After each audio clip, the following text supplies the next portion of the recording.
Le RAIC est né à partir d'une table de concertation sur l'itinérance. Il y avait aussi une table jeunesse qui est venue aussi se joindre là, lors de la naissance du RAIC.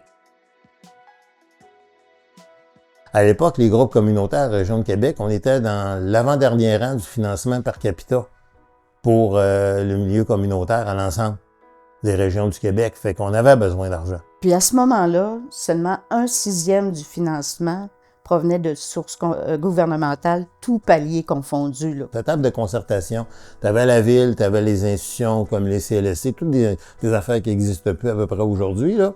Fait que tu avais tout ça. Fait que là, le monde du communautaire voulait avoir une place où ils seraient entre eux autres pour jaser des affaires du communautaire, puis des fois peut-être être pas fin avec le réseau institutionnel. Ça nous prenait un véhicule politique. Fait que ça a fait consensus rapidement là, dans ces années-là là, au niveau des organismes communautaires qui étaient dans la table itinérante, mais aussi dans l'autre table, la table jeunesse aussi. Fait qu'on s'est joints les deux ensemble. Je me rappelle, dans cette époque-là, là, on avait un petit comité à Québec qui était le comité des quartiers centraux. On était 5 ou 6 organismes qui parlaient d'itinérance et pas sans plus. Là.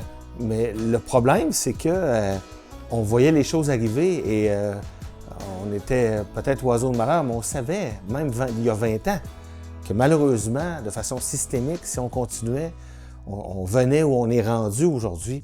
D'où l'importance d'avoir mis sur pied un regroupement à cette époque-là, parce que les organismes étaient toujours entre l'arbre et l'écorce, occupés à souvent donner des services, accompagner des gens, puis en même temps aller cogner à des portes, voir un ministère.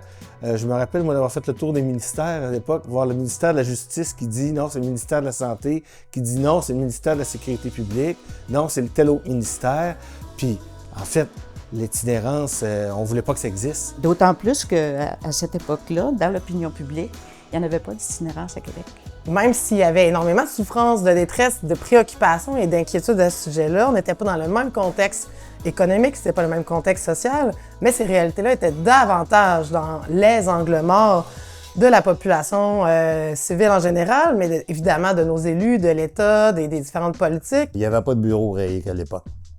Moi, j'avais un classeur avec un Mac portable, alors que chez nous, j'étais équipé en PC. Fait que ma première priorité, ça a été de trouver un local. En parallèle, il fallait développer le premier plan de lutte contre l'itinérance de la région de Québec en lien avec le financement du fédéral. Au début, on avait le syndrome de la couverte, là, parce qu'il arrivait un bout de financement quelque part.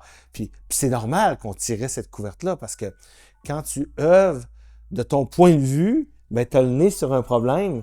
Fait que pour toi, le problème que tu vois, c'est le plus gros problème, là. T'sais. Alors que l'autre organisme, lui, il défend son point aussi, tu comprends? Mais quand on s'assoit ensemble, et ça prend des regroupements. Un regroupement pour le RAIC, comme le RAIC, ben, ça nous permet d'avoir des convergences.